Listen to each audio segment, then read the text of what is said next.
I would just really like to start by introducing our two panelists today, and then I'll give the word to Ghassan. So first of all, these are very esteemed guests, and their list of merits are too long to list, so you can look them up afterwards if you want. But most importantly, Ghassan Elkahlout, in addition to being a Gazan himself, he's a director of the Center for Conflict and Humanitarian Studies and Associate Professor of Conflict Management and Humanitarian Action at the Doha Institute for Graduate Studies.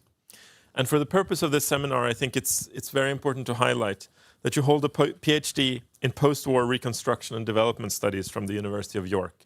So very well placed to discuss, the reconstruction of Gaza and the view from the Gulf states. We're also so lucky to have Tor Wennesland as a PRIO Practitioner in residence, which currently is the most important thing about him. But he also has vast experience from the position as UN Special Coordinator for the Middle East peace process from 2020 to 2025. So just resigned a couple of weeks ago, and has previously served as Norway's ambassador to Egypt and Libya, as well as head of the representative office to Palestine. And one of the primary responsibilities was humanitarian access to Gaza. So very, perfect perspectives in a sense for giving us this view of Gaza's future, which is a place very much destroyed. I mean, destroyed to an extent we have very few comparisons to, and reconstruction will have to happen. So it's a very depressing topic, but very important topic. So with that, I give the word to you, Ghassan. Thank you so much, Professor. Should I come here? Please.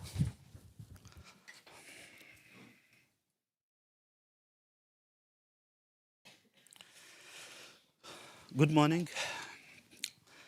It's an honor to be here today in PRIO, and I deeply appreciate this opportunity to engage with esteemed colleagues and partners on an issue of urgent global concern.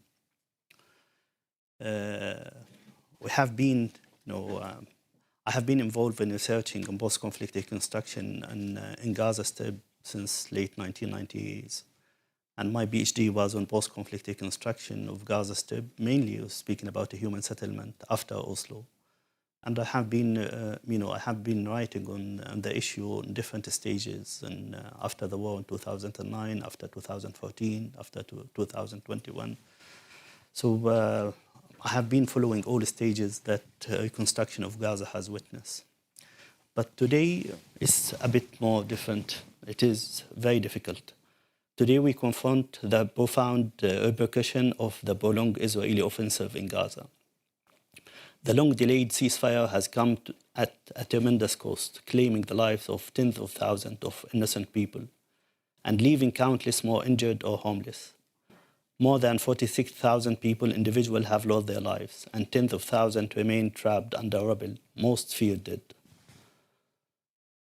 Over half of the victims are women, children, and the elderly, underscoring the indiscriminate nature of this devastation.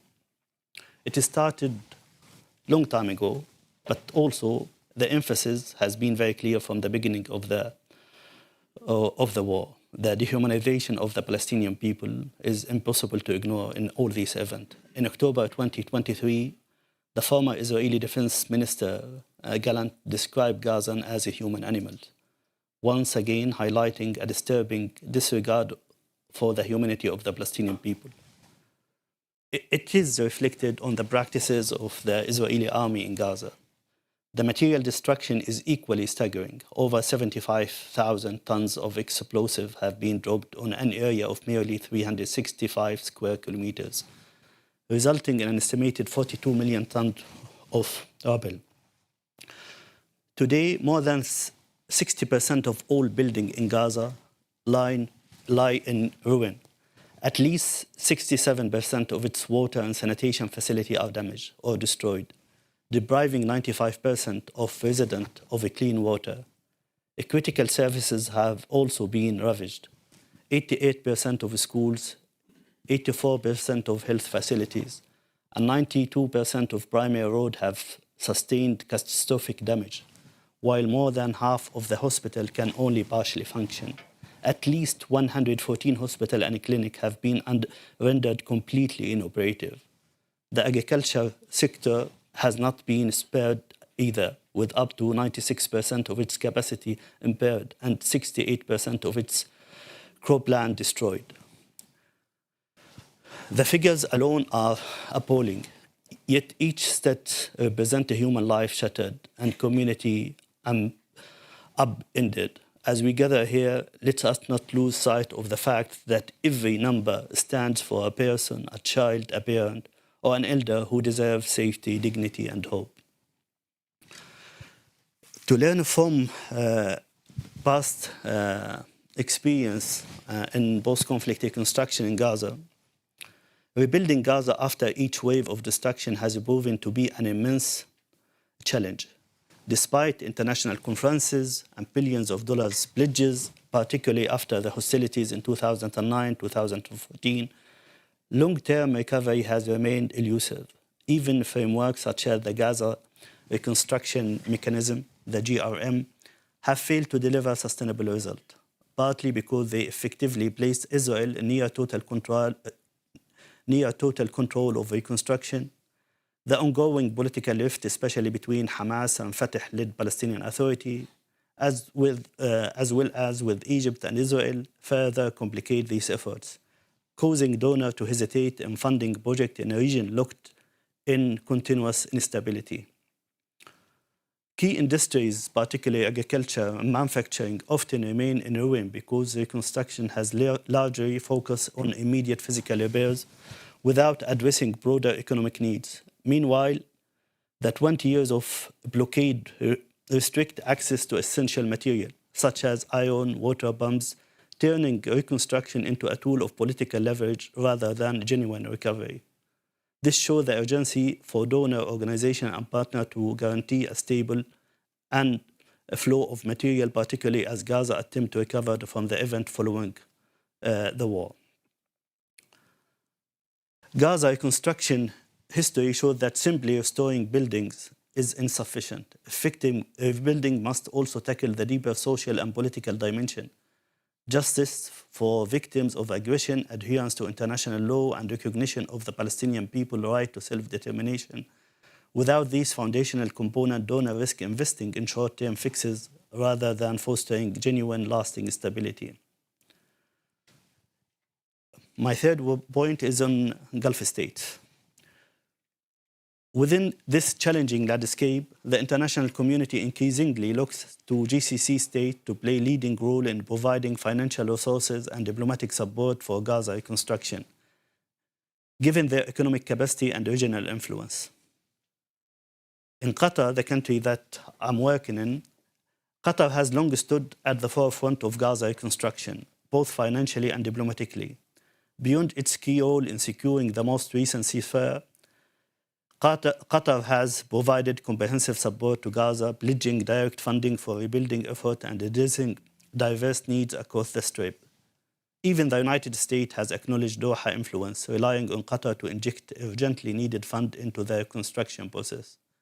This commitment, not only from Qatar but also from other Gulf nations, manifests how critical regional cooperation is in coordinating and financing large-scale rebuilding initiatives. However, different perspectives across the Gulf have tempered effort to forge a cohesive stance.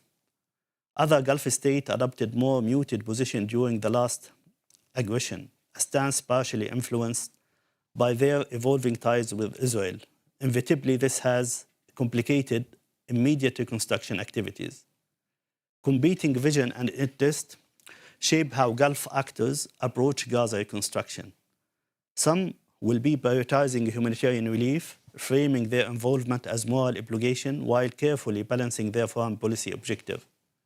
Others place a greater emphasis on their strategic and security relation with Israel and United States, aligning their engagement with a broader geopolitical calculation.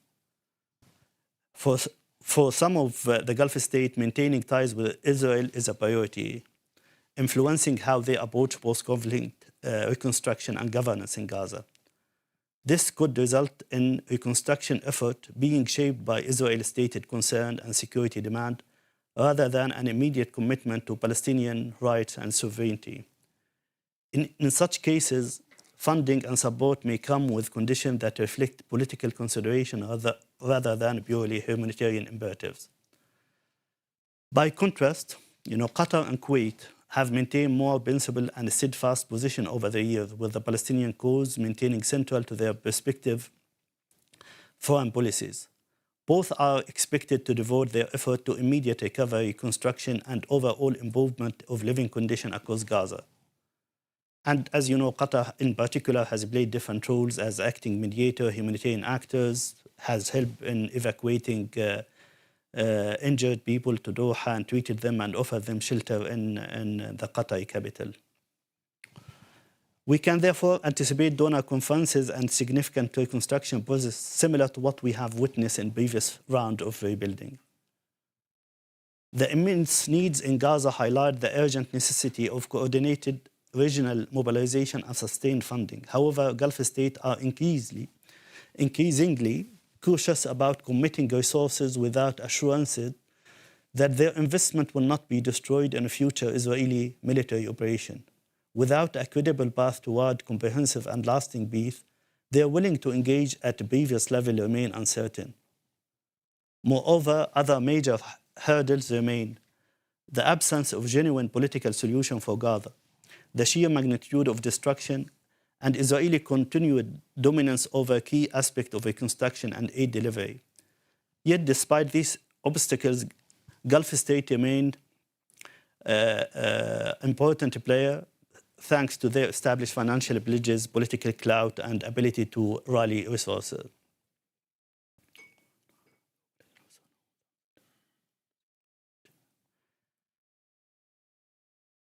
And I believe that this gives an opportunity for Gulf Cooperation Council to unite, and its 6 member states, Bahrain, Kuwait, Oman, Qatar, Saudi Arabia, and the United Arab Emirates, can leverage considerable bargaining power as a bloc to ensure that their investment create a future for Gaza that align with the aspiration of Palestinian people rather than merely replicating past pattern of reconstruction and violence. One last point. And the most recent assault on the Gaza Strip, widely regarded as a genocide, has been catastrophic by every measure. It would be a grave mistake to address reconstruction now as if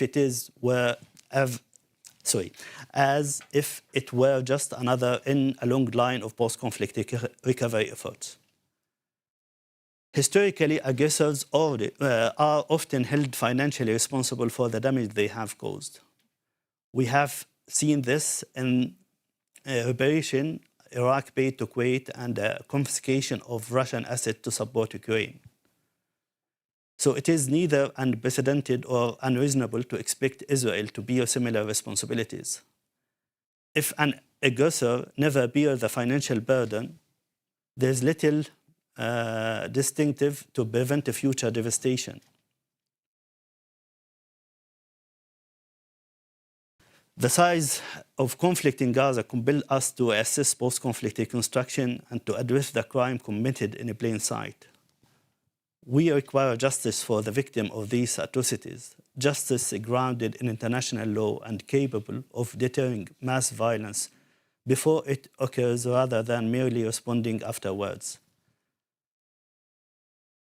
Accountability in Cambodia, Rwanda, Bosnia, and Darfur was delayed each time the world promised to do better, only to fail again. And central to this is the right of self-determination of the Palestinian people, a right not a privilege. Palestinians deserve an independent and sovereign state free from the condition imposed by others. When Russia invaded Ukraine, the international community stood by Ukrainian right to sovereignty, yet for Palestinian, certain leaders in the United States and Israel now discuss a plan for forced displacement into Egypt and Jordan and Indonesia, I guess. Such action only enhance injustice and instability, or increase in injustice and instability in the region. History shows that accepting to Israel's demands has not created a lasting peace. It has merely paved the way for further violence. Absent of a comprehensive form of justice that addresses accountability and self-determination, we remain on the path of renewed hostilities. Donor and government may question why they should invest in Gaza reconstruction if it can be reduced to rubble at any moment. If we have learned anything from past failures, it is the international community must adopt a fundamentally different approach to end the Israeli occupation of Palestine once and for all. Without true accountability and respect for sovereign right, we are at risk of repeating a cycle of aggression and human suffering again. Thank you so much.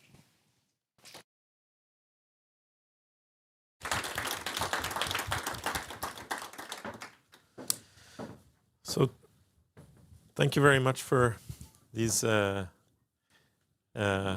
very timely remarks. Pass now to you, Tor Wennesland. You've been very deeply engaged in the process surrounding the war in Gaza. So very interested to hear your perspectives, both what took place, but also thoughts about the future reconstruction as discussed by. Thank you. Thank you for inviting me. It's good to be home. It's a new feeling. Okay. First of all, I want to start with what is the politics of the current situation, because this time, different from 2009, 12, 14, 21, this is a massive catastrophe. Of a scale that we cannot kind of go in and say, let's reconstruct Gaza.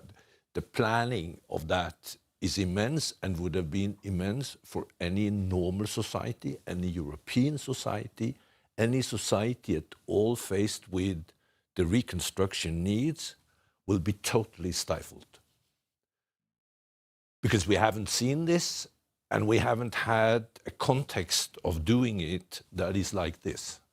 This is Mjøsa, to put it in Norwegian, with 2 million people in the middle of it, with nowhere to go, living in the rubble. So that whole thing is a separate entity, and I will come back to it, but I would like to deal with the politics. We cannot deal with Gaza as a separate entity anymore.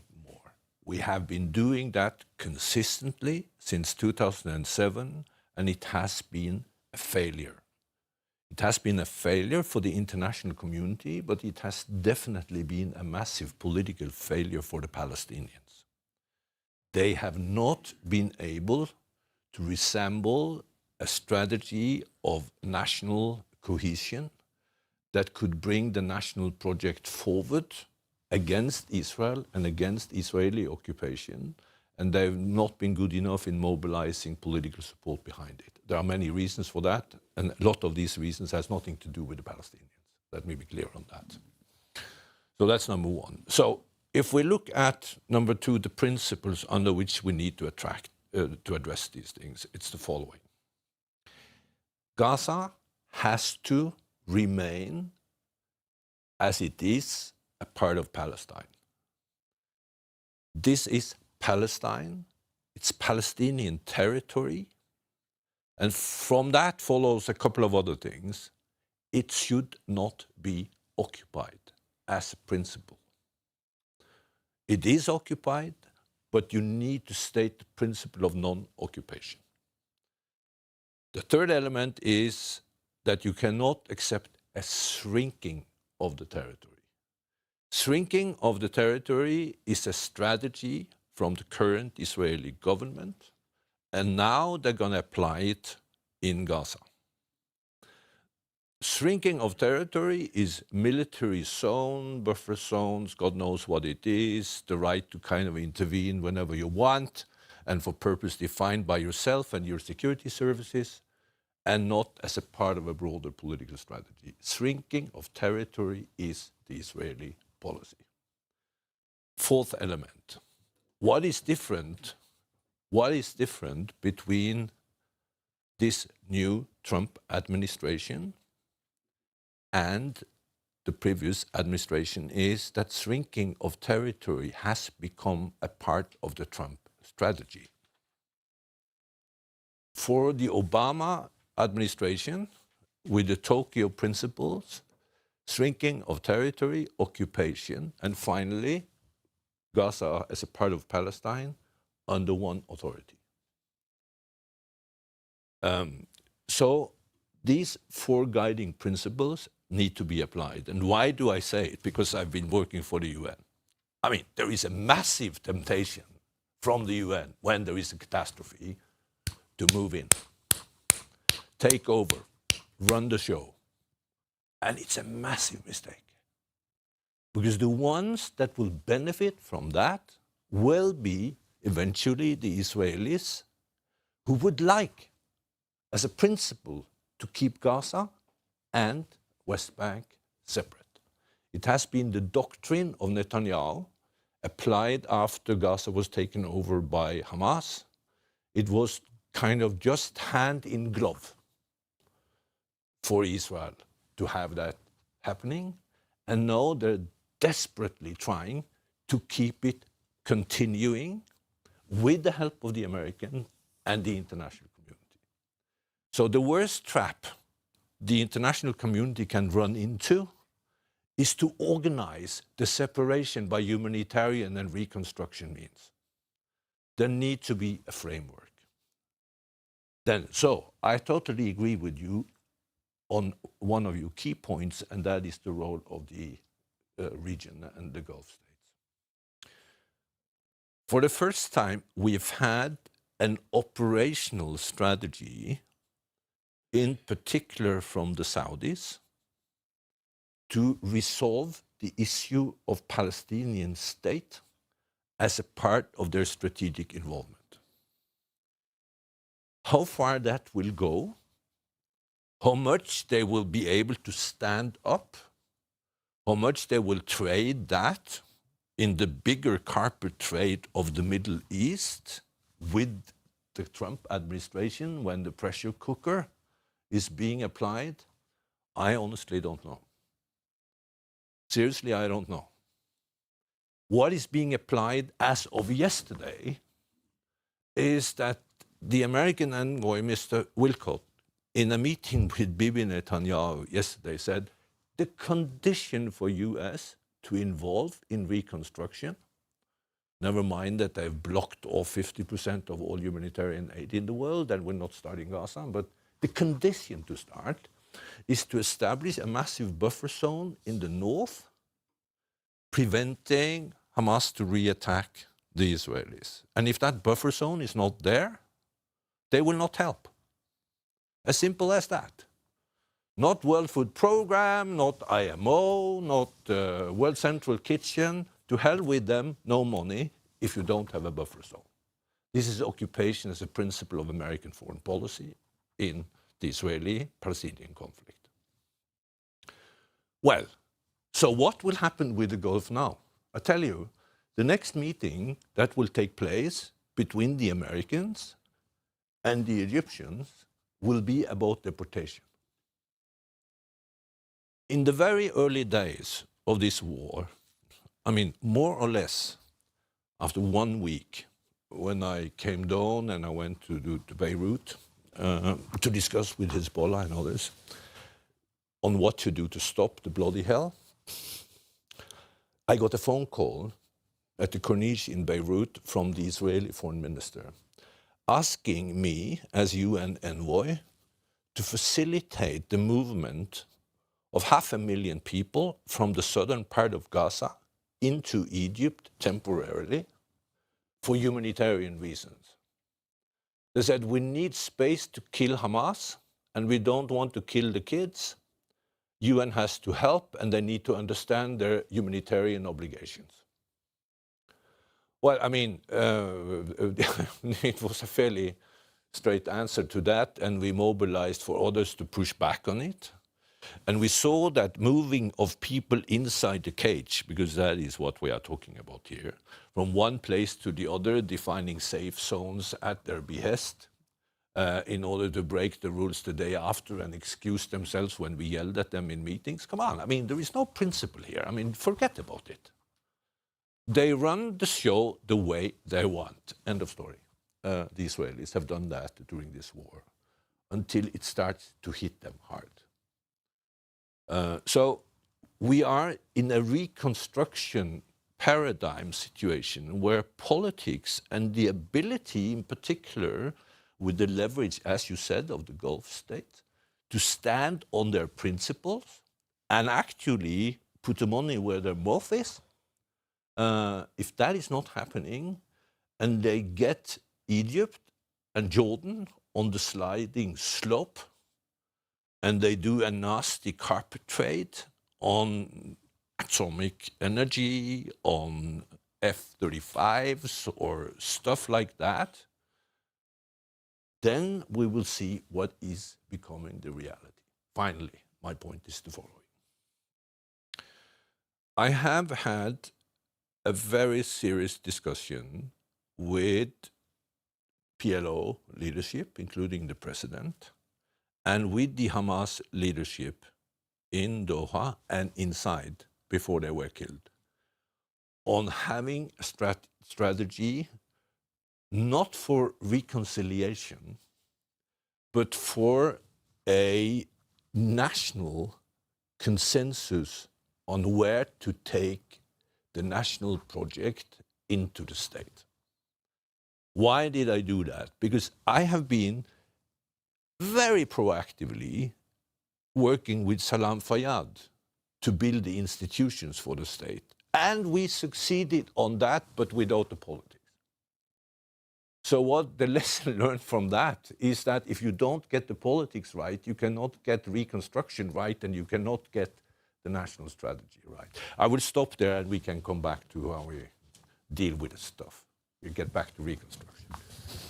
Thank you very much. I think I want to start with one question, really to both of you. And I mean, this is something that I just did a report on UNRWA, which you can pick up in the back there, a little self-advertisement. But one of the things we described there is this kind of catch-22, which is very similar to what you're describing. And it goes like this. So Israel bans UNRWA.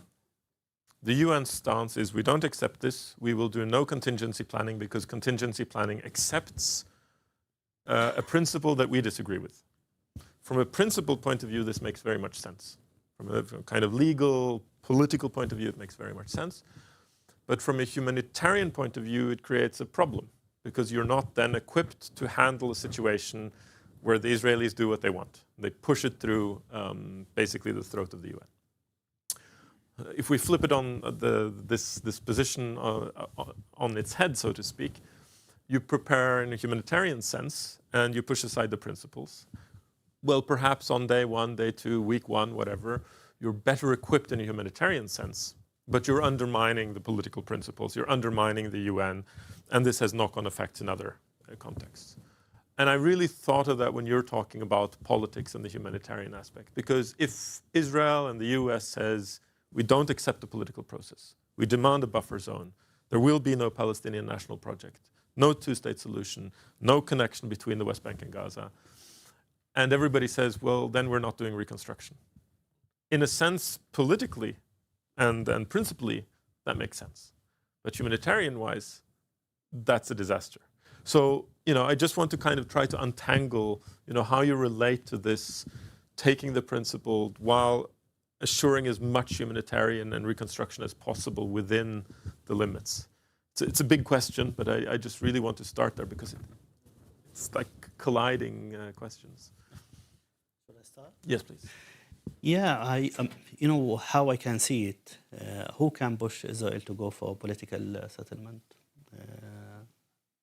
No one in the whole world can, as it has been explained, that Israel is above everything. They can do whatever they want.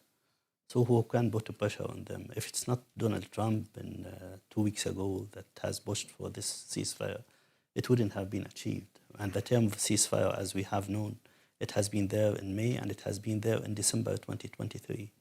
And without the adequate pressure from the United States on Israel, nothing will be achieved. reading the Israeli politics, I can see that it is perfect status, perfect positioning, and perfect solution for them is to keep Gaza separated from the West Bank, and even to keep Hamas in power with their condition now, and with this buffer zone, as with limited reconstruction work. And it is only humanitarian, and it would be good for even for donor countries because it's limiting the cost. You invest in food, you invest in building schools, and so it's not a huge reconstruction work. And it is perfect for Israel, to keep, the Palestinian cause until, they have their plan implemented in the West Bank. Even when we're speaking about the two-state solution, we know that it's not that viable on the ground, the area that has been annexed by the Israelis in the West Bank, and and the number of illegal Israeli settlers are there in the West Bank. You're speaking about hundreds of thousands. So the viability of the two-state solution is even very difficult, to be achieved. So I believe that the international organization will be allowed to work in Gaza to do humanitarian work, but major reconstruction work, I believe that it is too early to speak about it now. It's not clear. Okay, to the dilemma. First of all, if you don't say to the Trump administration, stuff you, they don't understand what you're saying. They like one-liners, and they like one-liners with few words. So you have to say stuff you to the principles. The question is not whether the UN or I am saying stuff you to the Trump team. I've done that before. And it doesn't help when I do it. But if the Saudis are willing to stand straight on this one, and I've had enough meetings with the Saudi envoys and ministers over the last half year to more strongly believe than before that the self-confidence of the Kingdom of Saudi Arabia is a very different one at the moment from what it was 10 years back or even 5 years back. They have a plan, and to implement their own plan, they need to deal with the Palestinian issue, and they understand it. That is why the current PLO is tagging on to the Saudi strategy and allow them to do the dirty work, and they hope they will succeed. That is the PLO strategy at the moment. Okay, so what do we do in this situation with the Israelis? Well,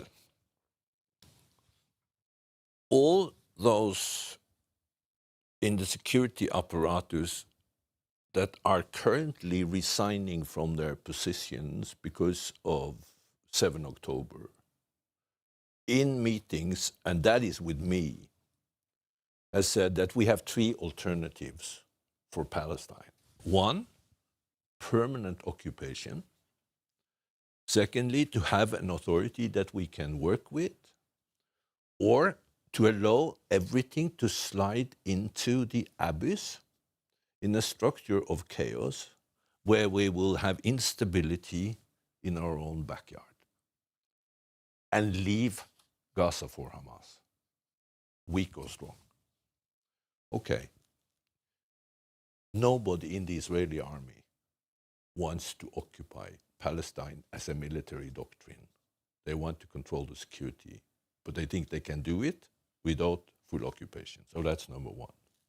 The problem is that we have an American administration at the moment that is so off track, with so much lack of knowledge, that we can't trust their assessment for a second.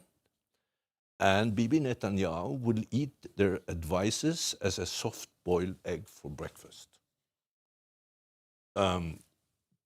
The only ones that are willing to put their foot down on that one at the moment is the Saudis.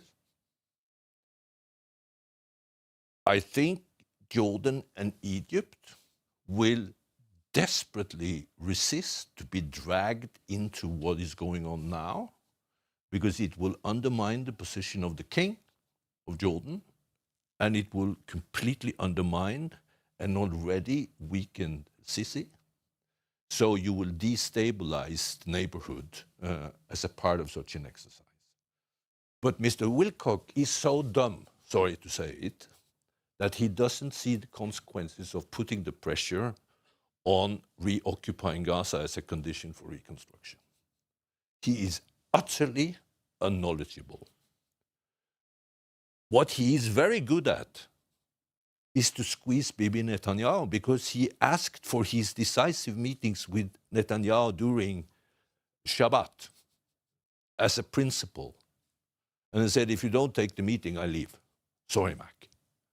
And he put the pressure on the Israelis that reflected in the position of the Qataris and the Egyptians in their talks with Hamas to lock in what became the ceasefire put into operation.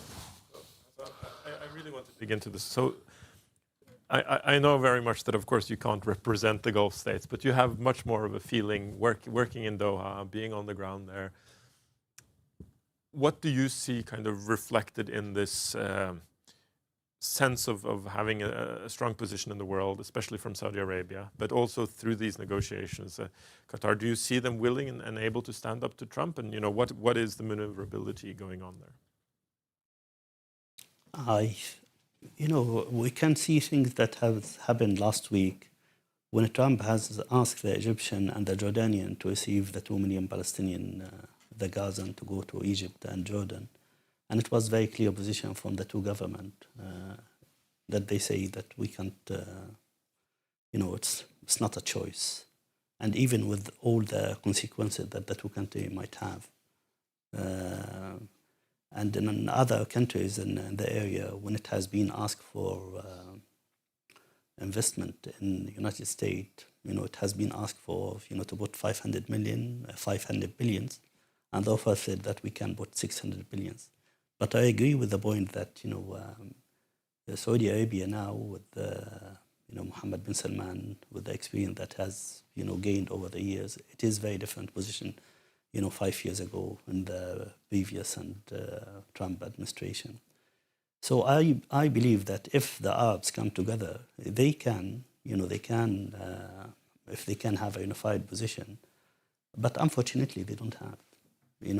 As I said in my short presentation, if we're speaking about Gulf states, you have Qatar and Kuwait that they will have, this support the Palestinian cause. They want the two-state solution. They are supporting the Palestinian people in terms of a humanitarian, and they don't have, media campaign against the Palestinian. They don't have position against Hamas in Gaza. But with other Gulf countries, it has been, it is different also. United Arab Emirates is different from Saudi Arabia. United Arab Emirates, they don't want Hamas. They don't want Palestinian Authority. Saudi Arabia, they want, the Palestinian Authority. They want, the two-state solution under the Palestinian Authority. And now, even the Qatari position is changing also with, what we have seen in the war. You might not know that Hamas is not willing to control Gaza. They don't want it. This is what they say, in every meeting, that they don't want it. They want, this, now they have reached a solution that they want a committee of 50 Palestinian to lead, 50 Palestinian committee to lead in Gaza.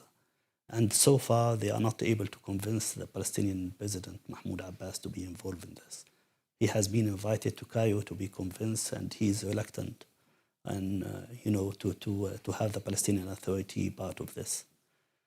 So again, if we have a unified position, if we have, speaking about those influential now, Saudi Arabia, United Arab Emirates, Qatar, Kuwait, with Egypt and Jordan, if they have one position, I believe that they can put pressure on the American administration. But unfortunately, from what I know, they don't have one position. Even in Gaza, this very small Gaza, they don't agree with each other about what they are expecting from Gaza. So I have one last question, and then I'll open up for the audience. But one thing you said was the Gulf states have the economic muscle. So even if they disagree amongst each other, they are known for being wealthy. Let's put it that way. And even in kind of a best case scenario, putting aside the political difficulties, everything in Gaza will cost a lot of money. But there is an extreme amount of donor fatigue all across the world. First to you, how do you see the Gulf states being willing to foot this bill, and to what what's the size and capacity of that type of bill? And then I think also to you, I want to breach that question better. Yeah. Speaking about the leadership in Gulf states, it's no longer like, 1970s. And you're speaking about very well-educated leadership in most of those Gulf countries. And they have been very clever in, diversifying the investment that they have. So they have the same ways, like, if we want to say like traditional donors, if we're speaking about European now. Yesterday I was discussing with Kaya about, the post-Oslo investment in Gaza. And so we're speaking about the huge investment that has been put there in Gaza after the signing of the peace accords in mid-90s, 90s. So huge infrastructure that has been built with Norwegian, European, Japanese, and United States and Arab donors' money. A huge infrastructure that has been built. Airport, beautiful infrastructure, residential towers. And it's like, small Dubai, if I can say, at that time. Industrial estates, seaport. You could fly from Gaza to wherever you want from the Gaza airport. But it has all been destroyed completely over the last 20 years. So if it is for a traditional donor, if speaking about the Norwegian or speaking about British, American, they will say we are not going to put our money back in reconstruction that will never last. You're expecting the Israeli with nothing to stop them from doing it. They have done it over the last 80 years. Again, I want to stress on the point that Israel is an exception in everything. They kill, but it's not under the international law. Killing for the Israeli is allowed.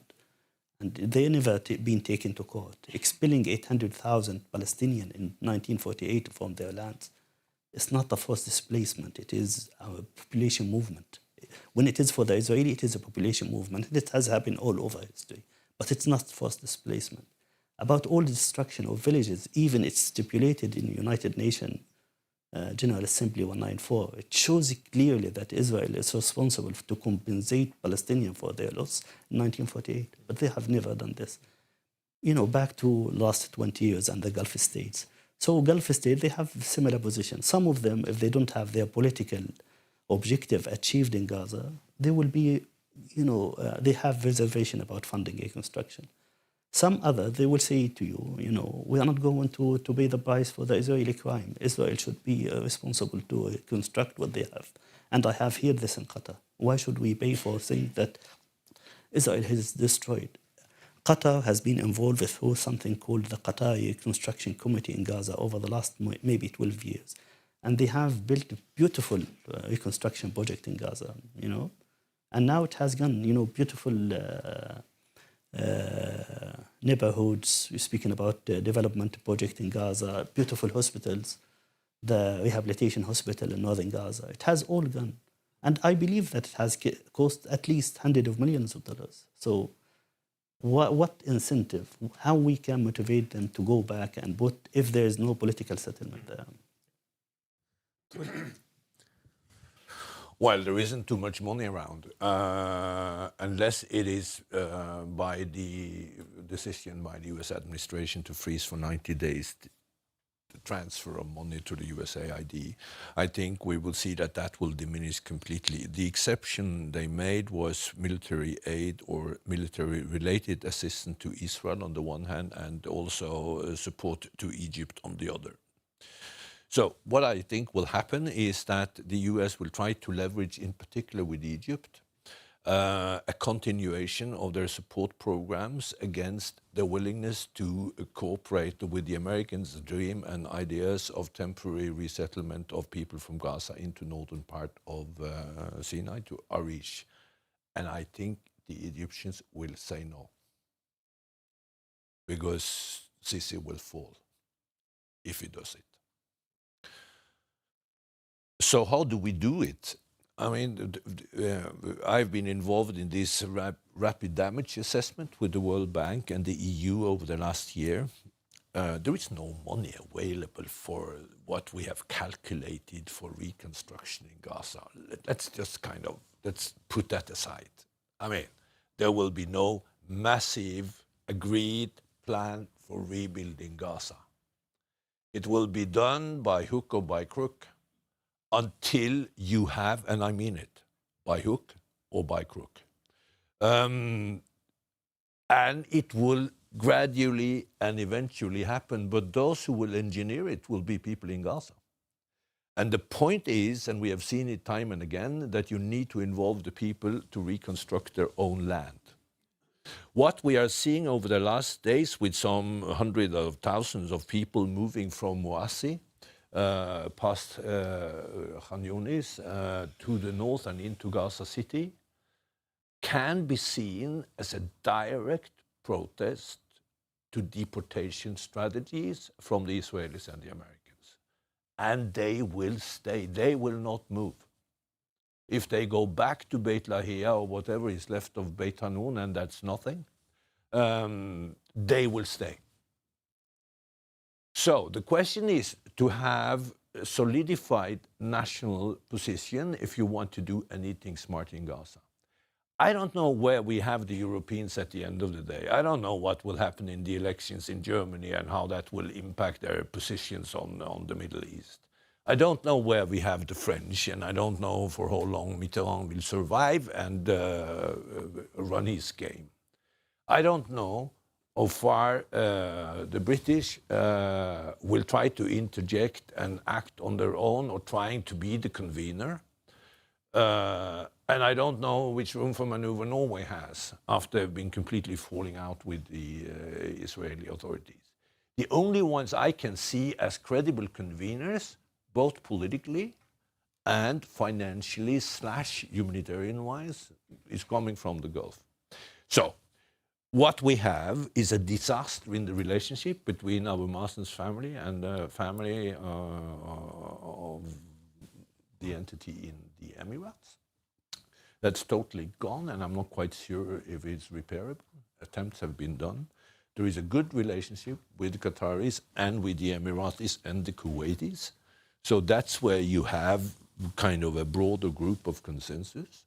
But just forget about all these figures about reconstructing Gaza in whatever time it takes.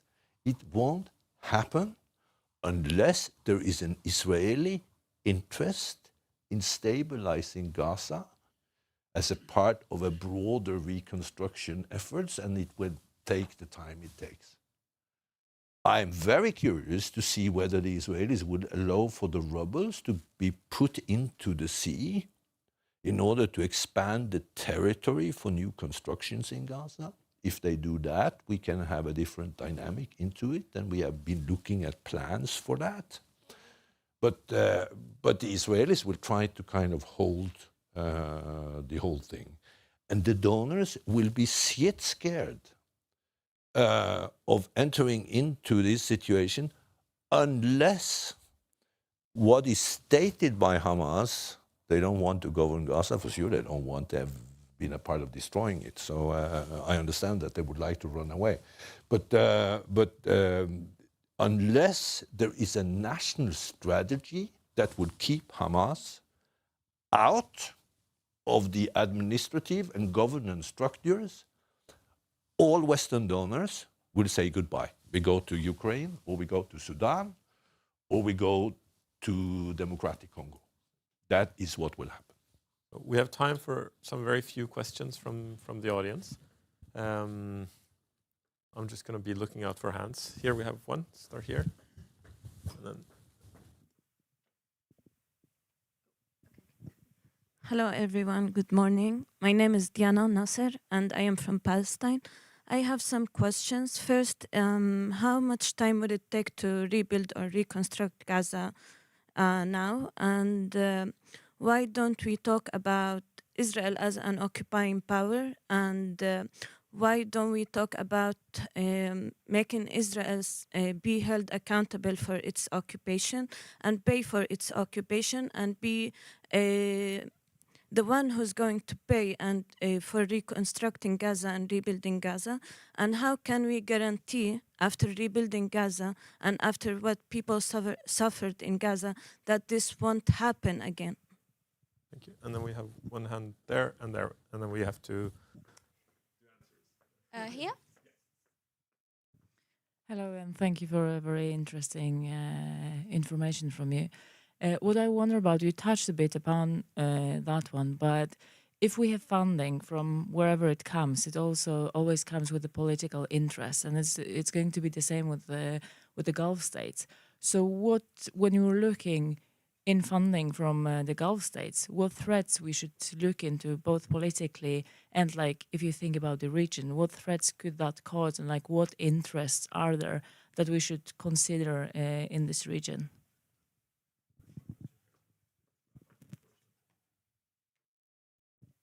Yeah, thank you very much. Very interesting conversation. You touched upon it, but I would like to hear a little bit more about how you read PA's interest here. I guess in terms of kind of PA or some type of coalition or coming back to Gaza, in a sense, that more in governance, and also especially the question if UNRWA is not really able to continue to operate well, or at least not getting goods in and out, do you think PA will be willing to take over, or will that kind of imply giving up the right of return, so they are not going to touch it? We'd love to hear your reflection on that. Thanks. Thanks. So a lot of big questions. So we'll just start with you and then finish off with you, and that will wrap time-wise. So start with the third question, and then about the BA. You know, how, and if they are willing, you know, to come back to Gaza. Yeah, they want to come back to Gaza, but with one condition: they don't want you to see Hamas in the picture. You know, they don't want you to negotiate with Hamas. They don't want Hamas at all, even though they have gone to a lot of, you know, agreement with Hamas in Mecca, in Qatar, Algeria, Egypt, China recently. But now the position that they don't want you to see Hamas in the whole scene.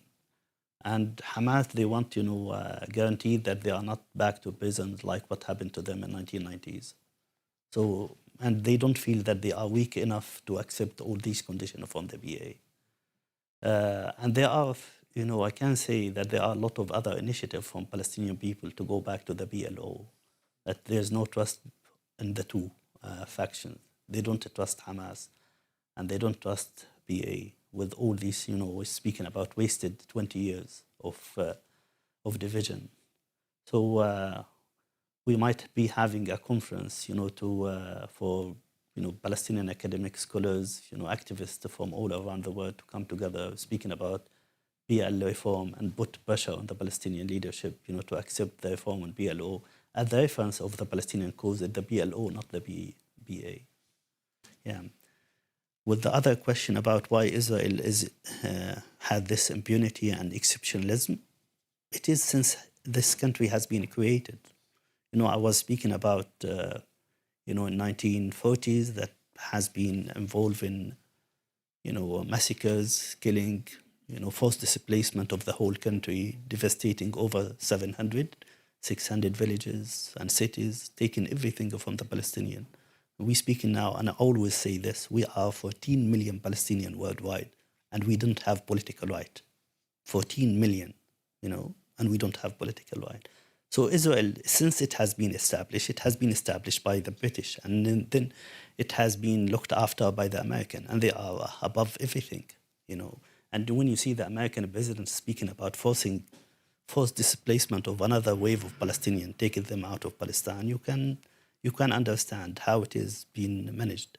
And, you know, we're speaking about the 15 months of the genocide, speaking about stopping Security Council from taking action against Israel with all the killing, speaking about the continuous, you know, advocating for Israeli crime in Gaza, you know, and denying that there's any killing of you know, civilians and kids, or destroying of, you know, so it has unlimited support from the American administration. And this is why it is immune, and it is why it had this exceptionalism. You know, if we want, you know, to speak about all the crimes and, you know, the compensation, it's not only 1948 speaking about. 1967, 400,000 has been also expelled in 1967. We're speaking about, plan with UNRWA, with United Nations, 1953 to take Palestinians out from Gaza and throw them in Egypt. And, just, treating them as herd of animals. You just take them and put them in Egypt. And unfortunately, fortunately, it wasn't successful. But later, they have a lot of a plan to push Palestinians out. And now the plan is to push Palestinians for, how they call it, voluntary migration. So with life is impossible in Gaza, I believe that people will be expected that if you don't have access to a house, you don't have access to education, to water, to health, to whatever, you don't have university, you don't have anything, then you will have, you will be looking for an opportunity to leave because you want to care about your family and your kids. So the crimes are continuous. And since, no one is speaking about their responsibility, we speak about the Ukrainian. We have asked the Iraqi to pay for Kuwait. We have, frozen the asset of the Russian immediately after the war has started. But nothing has been taken against Israel, and nothing will be taken against Israel. Yeah. No, it's politics. Israel is not held to account because of politics. Because those who would like to hold them to account are not willing to do it. End of story. That's realpolitik in this world. Forget about the principles. I mean, if you really want to go for principles, you have to go to a legal institute. It doesn't exist anymore in international politics. And now those who have been pushing back on allowing principles to be depleted, like in the kind of context of Ukraine, are now running up front to do exactly the same. And they have full support from an Israeli system that is systematically dismantling the balance of power in their own political system, just as Trump is doing in the US. So it's about politics. So that's number one. How fast can we do it? There is one way of doing Gaza fast, and that is to projectize it without governance. There are huge amount of money to be earned in Gaza of those who get the project. The Israelis would like to have this project because they would like to have their own industry and companies involved in reconstructing Gaza, but for their own purpose. Egyptian military companies would like to do the same as they cleaned out after the war in 21 in Gaza. The Qataris would like to go in, the Emiratis would like to go in, and the Saudis would like to go in if they earn money. So that's how you do it fast. But that is Gaza without governance. And that's how you can do it. People will probably be okay with it, but the state and the principle will all be gone. Gulf has an interest in the state. For one reason, they have a backyard. They have a backyard that can be mobilized politically, not by Palestinians necessarily, but by others who would use the Palestinians for their own purpose. Daesh and others. Israel is trying to destroy the PA completely by economic, political, and military means at the West Bank. That has been going on systematically for the whole period I was the UN envoy, but now faster than ever after the government took place at the end of 22. Secondly, they're doing the same with UNRWA, which is the second institutional framework in Palestine. So if you wipe off both of them at the same time, you have a complete dismantling. Can you reform PA on this kind of basis? Good luck. And Merry Christmas.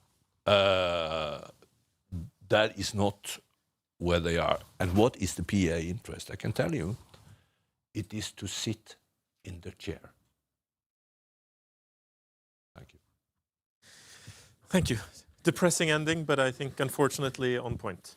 So thank you very much, and hope you return to PRIO. We have other interesting events coming up. So thank you very much. Thank you so much. Thank you.